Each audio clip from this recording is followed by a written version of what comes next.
के फ्रांस दौरे की।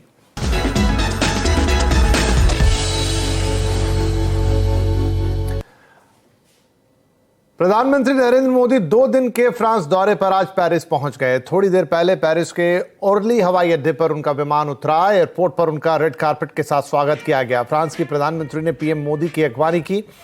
एयरपोर्ट पर ही पीएम मोदी को गार्ड ऑफ ऑनर दिया गया। प्रधानमंत्री मोदी के इस दौरे पर भारतीय समुदाय के साथ भी उनका कार्यक्रम है। उनके इस दौरे पर कुछ बड़ी डिफेंस डील भी हो सकती हैं, जिसमें 26 राफेल एम और 3 स्कॉर्पियन क्लास पनडुब्बी की खरीदारी से जुड़ी डील होने की उम्मीद की जा रही है। इस दौरे पर ज्यादा डिटेल हम लेंगे अपने संवाददाता संजय सूरी से।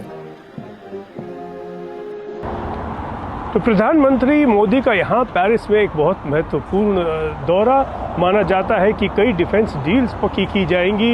उनमें मुख्य तौर पर बात चल रही है कि 26 राफेल जहाज खरीदे जाएंगे, लड़ाकू विमान जो कि नौसेना के लिए खरीदे जाएंगे। पिछली दफ़ा हमें याद है कि 36 राफेल जहाज खरीदे गए थे इंडियन एयरफोर्स के लिए। प्रश्न ये भी उठता है कि जो नए जहाज़ आ रहे हैं उन्हें कहाँ तक भारत में बनाया जाएगा, और ये एक बहुत महत्वपूर्ण प्रश्न है दोनों देशों के आगे, और इस पर समझौता जो है बाकी है। और आज शाम को प्रधानमंत्री मोदी और प्रेसिडेंट मैक्रो के बीच में विशेष बातचीत होगी, और माना जाता है कि उसके दौरान जो है कई बातें जो अभी तक सॉर्ट आउट नहीं हुई उन्हें पक्का कर दिया जाएगा। साथ साथ प्रधानमंत्री भारतीय के कम्युनिटी सदस्यों से मिलेंगे, और ला सेन म्यूज़िकल जो कि बहुत ही एक विशेष स्थान है यहाँ के पेरिस में, वहाँ पे उनके मुलाकात होगी, वहाँ उन्हें संबोधित करेंगे। एक बहुत कल्चरल शो की तैयारी की गई है प्रधानमंत्री के लिए। तो यहाँ पे जो बाहर कम्युनिटी बस्ती है जहाँ जाते हैं प्रधानमंत्री, उनके साथ अवश्य जुड़ते हैं। उसके बाद जो है शुक्रवार को बेस्टिल डे परेड में भारत की फौज जो है उनकी यूनिट्स, राजपूताना राइफल्स के, पंजाब रेजिमेंट के, एयरफोर्स के यूनिट्स शामिल होंगे।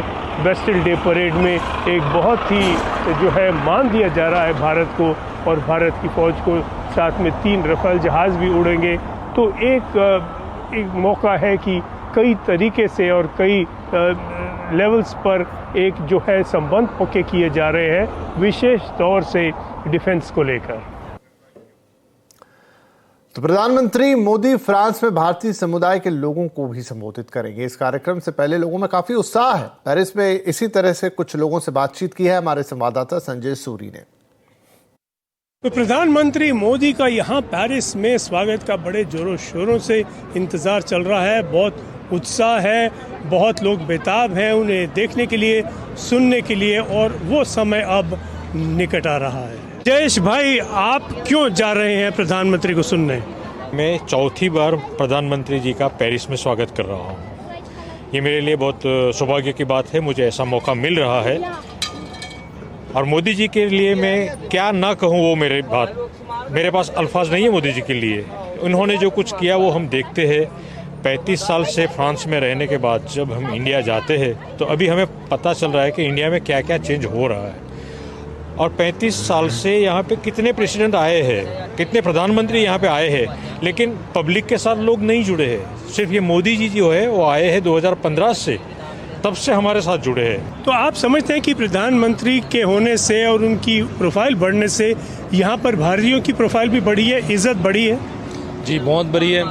पहले हम इंडियन को जब किसी फ्रेंच को बोलते थे कि हम इंडियन है तो उसको ये क्या है। आज जब इंडियन बोलते हैं ना तो कहते वाह, आपका हमारी जो पहचान देते, सबसे पहले इंडियन बोलते कहते मोदी। जो इंडिया को कुछ नहीं समझते थे, आज वो कहते India is very great, India is beautiful country. वो सब मोदी जी ने दिया है।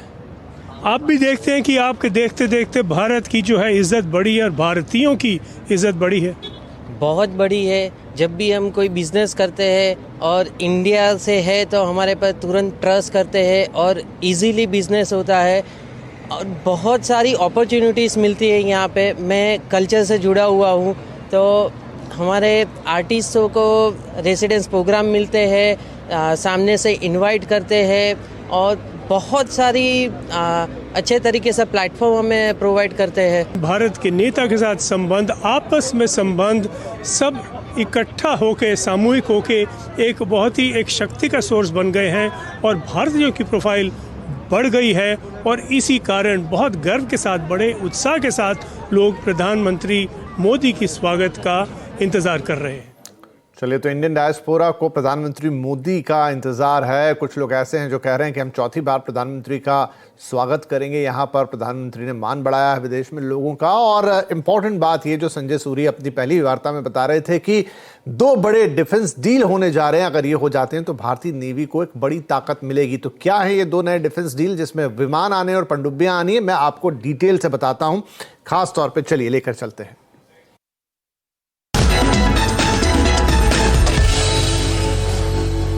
प्रधानमंत्री नरेंद्र मोदी का फ्रांस दौरा नौसेना के लिए एक नई ताकत लेकर आ सकता है। क्या होगा वहां पर? 2 बड़ी डिफेंस डील, एक एक करके इन दोनों डील्स के बारे में आपको बताते हैं। तो सबसे पहले बात करते हैं इस डिफेंस वाली दोस्ती में राफेल एम की। जी हां, ये राफेल विमान जो रूटीन राफेल है जो भारत ने अभी फ्रांस से लिए थे उनसे अलग है। ये खास तौर से नेवी के लिए बना हुआ है क्योंकि इसका एयर फ्रेम है वो खास नेवी के लिए डिजाइन किया गया है, जो कि एक एयरक्राफ्ट कैरियर के ऊपर उतर सकता है। इसके जो विंग्स है वो फोल्डेबल है ताकि छोटी जगह में भी इसको पार्क किया जा सके। इसके लिए एक अलग से टेल हुक है इस विमान में जो लैंडिंग के काम आता है, क्योंकि बहुत छोटा सा स्ट्रिप होता है एयरक्राफ्ट कैरियर के ऊपर, उसमें ही उसे रुकना होता है। एक डोरी फंस जाती है उस टेल हुक में और इसे रोक लिया जाता है। नौसेना के जरूरतों के हिसाब से इसके रडार को मॉडिफाइड किया गया है। इसके अलावा इसके अंदर अन्य कई हथियार तो है ही, लेकिन खास तौर पे एंटी शिप मिसाइल से इसे लैस किया गया है ताकि ये नौसेना को ज्यादा ताकत प्रदान करे। आइए इस जहाज को थोड़ा करीब से जानने की कोशिश करते हैं, इसके कुछ स्पेक्स देखते हैं। तो इसकी स्पीड है 2222 किलोमीटर प्रति घंटा, जो रूटीन राफेल की भी है। रेंज जाती है एक बार के टैंक में फुल होने पर 3700 किलोमीटर तक की उड़ान बिना रुके भर सकता है। 9500 किलोग्राम का पेलोड यानी हथियार इस पर लोड किए जा सकते हैं। इसका क्लाइम रेट देखिए 68,000 फीट, 1 मिनट के अंदर यह चढ़ जाता है। और इसकी लंबाई है करीब 50 फीट, जो कि स्टैंडर्ड एक राफेल की ही लंबाई है। और कुल मिला के जो वजन निकलता है पेलोड के बाद भी वो है 24,500 किलोग्राम का। इसे भी दसॉ एविएशन फ्रांस ने ही बनाया है जिन्होंने राफेल विमान को बनाया है। तो ये अगर भारतीय नौसेना को मिलता है तो उसकी ताकत में कई गुना इजाफा हो जाएगा। तो भारत इस तरह के कुल 26 विमान खरीदेगा, जिसमें से 22 विमान जो होंगे वो सिंगल सीटर होंगे और जो बाकी के 4 विमान होंगे वो डबल सीटर प्रैक्टिस या ट्रेनिंग के लिए होंगे। 41,000 से 49,000 करोड़ रुपए के बीच में इस डील के होने की संभावना है। तो ये तो हो गई हवाई ताकत जो कि भारतीय नौसेना को मिलेगी, लेकिन पानी के अंदर एक और ताकत मिलने जा रही है और वो है स्कॉर्पियन क्लास पनडुब्बी की। आइए उसके बारे में आपको बताते हैं कि यहां पर क्या डील होने की उम्मीद है। तो अगर हम बात करें इस डिफेंस वाली दोस्ती में और एक कदम आगे बढ़ेगा जब ये स्कॉर्पियन क्लास पनडुब्बी जो आप देख रहे हैं इस वक्त अपने सामने, इसके निर्माण के लिए ये बनेगी भारत में। मझगांव डॉक नाम की कंपनी इसे बनाएगी। फ्रांस की टेक्नोलॉजी से हिंदुस्तान के अंदर 220 फीट की इसकी लंबाई है, 40 फीट ये ऊंची होगी। एक मॉडर्न पनडुब्बी है। इसकी स्पीड पानी के अंदर होगी 37 किलोमीटर प्रति घंटा और अगर ये पानी की सतह पर चलेगी तो ये 20 किलोमीटर प्रति घंटे की रफ्तार से चल सकती है। इसके अंदर 35 सेलर्स और 8 ऑफिसर एक बार में जा सकते हैं और ये 50 दिन तक पानी के अंदर रह सकती है, इतनी इसकी कैपेसिटी है। और अब इस सबमरीन के कुछ और चीजों पर हम गौर करते हैं, इसकी खासियत क्या है। तो ये एंटी सरफेस वॉरफेयर, पानी के ऊपर सतह पर से लड़ाई लड़ सकती है। ये एंटी सबमरीन वॉरफेयर, ये पानी के अंदर लड़ाई लड़ सकती है। इसके अलावा ये स्पेशल ऑपरेशंस को अंजाम देने के भी काम आएगी, साथ ही खुफिया ऑपरेशंस को भी कंडक्ट करेगी। पानी में अगर लैंड माइंस बिछाना है तो वाटर माइंस को भी बिछाने की क्षमता इस सबमरीन के अंदर होगी और यह सबमरीन भारत में ही इसका निर्माण किया जाएगा। इस वक्त भारत की जो पानी के अंदर की ताकत है वो जान लेते हैं। 6 स्कॉर्पियन क्लास पनडुब्बी भारत के पास ऑलरेडी है, जिसमें आईएनएस कलवरी 2017 में, आईएनएस खंडेरी 2019 में कमीशन की गई। आईएनएस करंज को 2021 में भारतीय नौसेना में शामिल किया गया। इसके अलावा वेला आई 2021 में ही 2 पनडुब्बियां मिली हमें। आईएनएस वागीर को इसी साल भारतीय नौसेना में कमीशन किया गया है और आईएनएस वाक्षीर को 2024 यानी अगले साल भारतीय नौसेना में शामिल कर लिया जाएगा। लेकिन इसके अलावा 3 इसी तरह की और सबमरीन्स की डील इस फ्रांस यात्रा में हो सकती है। तो ये डिफेंस वाली दोस्ती यहां से और आगे बढ़ती हुई नजर आएगी।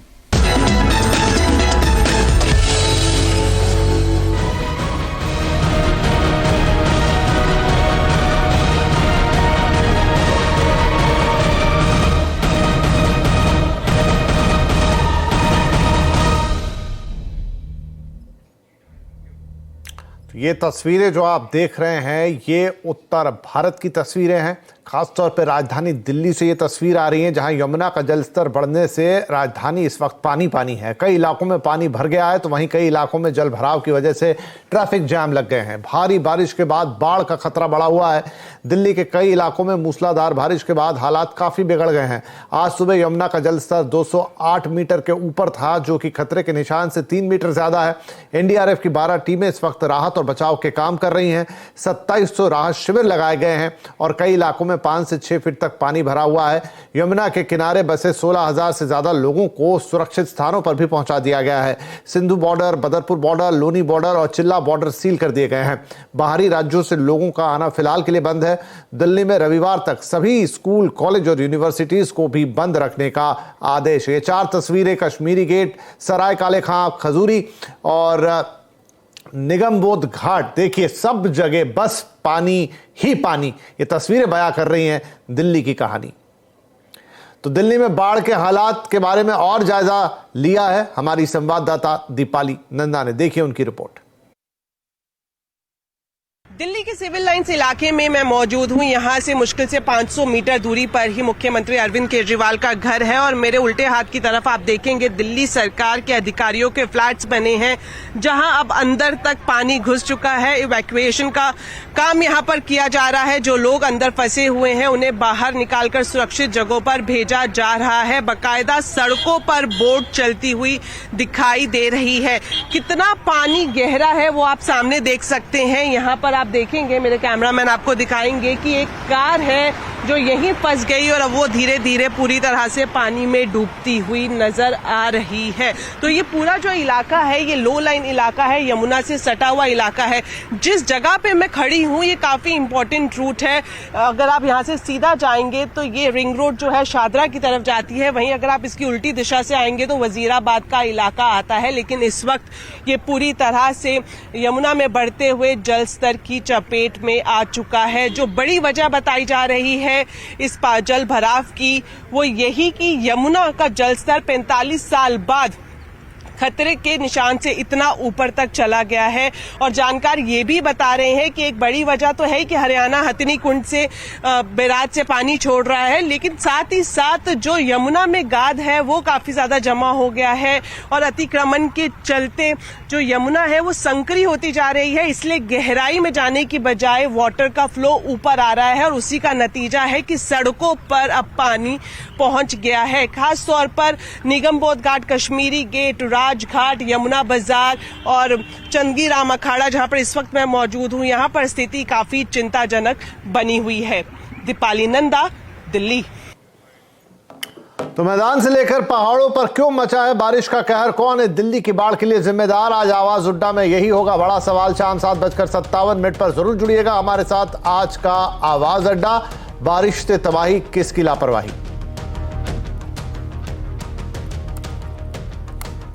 बिहार विधानसभा में हंगामे के बाद आज सड़क पर विरोध प्रदर्शन कर रहे बीजेपी नेताओं पर पुलिस ने लाठीचार्ज कर दिया। इस घटना में एक बीजेपी नेता की मौत तक हो गई। बीजेपी नेताओं का कहना है कि पटना के डाक बंगला चौराहे पर पुलिस ने बल का प्रयोग किया। लाठीचार्ज में जहानाबाद नगर में बीजेपी के महामंत्री विजय कुमार सिंह की मौत हुई है।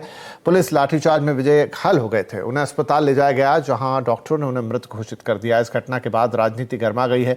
बीजेपी अध्यक्ष जेपी नड्डा ने नीतीश सरकार को घेरा है। नड्डा ने ट्वीट करके कहा है कि बीजेपी कार्यकर्ताओं पर पटना में हुआ लाठीचार्ज राज्य सरकार की विफलता और बौखलाहट का नतीजा है। महागठबंधन की सरकार भ्रष्टाचार के किले को बचाने के लिए लोकतंत्र पर हमला कर रही है। जिस व्यक्ति के खिलाफ चार्जशीट दाखिल हुई है उसको बचाने के लिए बिहार के मुख्यमंत्री अपनी नैतिकता तक भूल गए हैं। बीजेपी का कहना है कि नीतीश सरकार के खिलाफ उनका विरोध प्रदर्शन जारी रहेगा। लोकतंत्र में अपनी बात कहने का अधिकार है। हम शांतिपूर्ण तरीके से प्रदर्शन कर रहे हैं और हमको प्रदर्शन भी करने नहीं दिया जा रहा है। और ये लोग समझते हैं कि लाठी चल करके दबा देंगे हमारे मांगों को, तो हम दबने वाले नहीं हैं। भारतीय जनता पार्टी पूरी मजबूती से विधानसभा के भीतर और बाहर इन तमाम मुद्दों को लेकर लड़ती रहे। और अब बात करते हैं बाजार की। आज वीकली एक्सपायरी के दिन यहां पर बहुत गच्चा सा खा गया बाजार, जहां 66,000 के लेवल हुए पार, लेकिन उसके बाद रही थोड़ी मायूसी। पूरा डिटेल इस ब्रेक के बाद।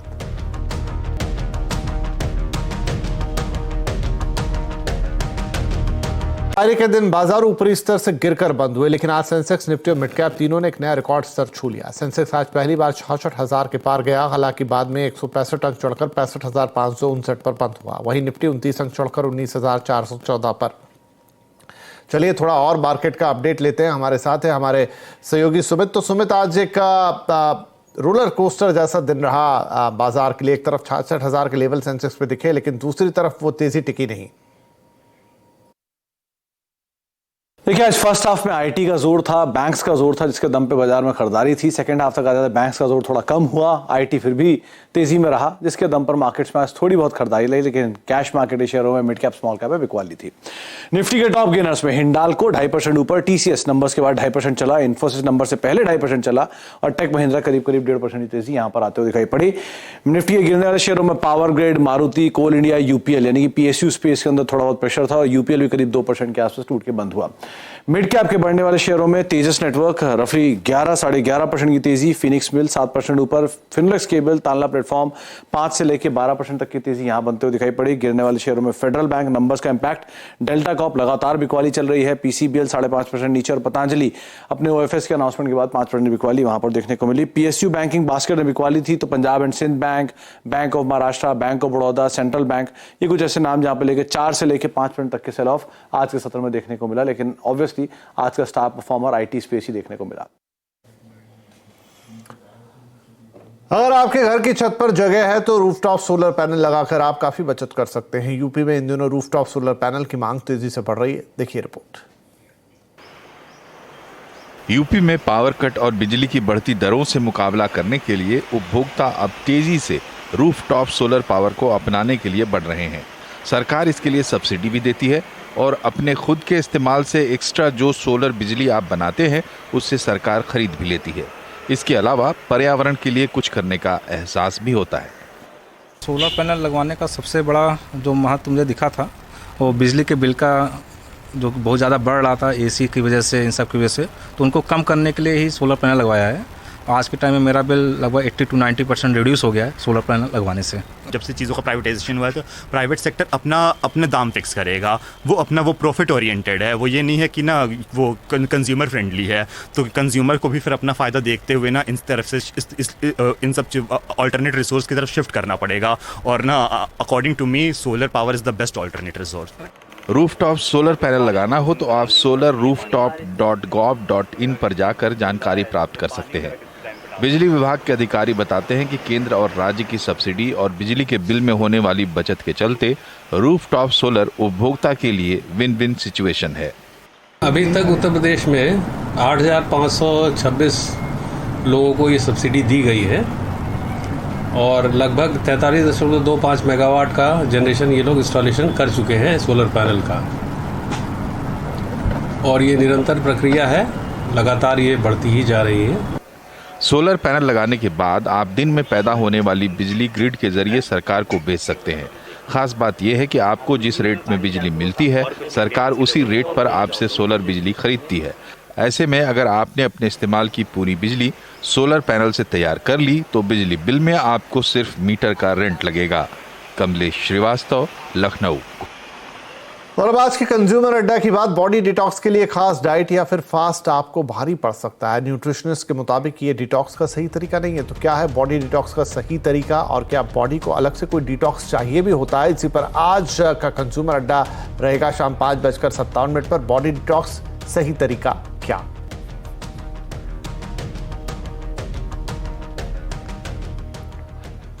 और बात चंद्रयान की लॉन्चिंग को लेकर काउंटडाउन शुरू हो चुका है। 14 जुलाई यानी को कल श्रीहरिकोटा स्थित सतीश धवन स्पेस सेंटर से दोपहर 2:35 पर इसरो चंद्रयान 3 को लॉन्च करेगा। लेकिन इससे पहले इसरो के वैज्ञानिकों की एक टीम ने गुरुवार को चंद्रयान 3 की सफलता के लिए तिरुपति मंदिर में पूजा अर्चना की। चंद्रयान 3 की लॉन्चिंग के लिए इसरो वैज्ञानिकों ने पूरी तैयारी कर ली है। बता दें कि चंद्रयान 3 का लक्ष्य चंद्रमा की सतह पर धीरे से उतरना यानी सॉफ्ट लैंडिंग करना और फिर इसके बाद जो रोवर साथ में जा रहा है उसको चंद्रमा की सतह पर चलाना है। अगर भारत इस मिशन में सफल हो जाता है तो भारतीय उपलब्धि हासिल करने वाला दुनिया का चौथा देश बन जाएगा। अब तक सिर्फ अमेरिका, रूस और चीन ही चंद्रमा पर अपने यान की सॉफ्ट लैंडिंग करा पाए हैं।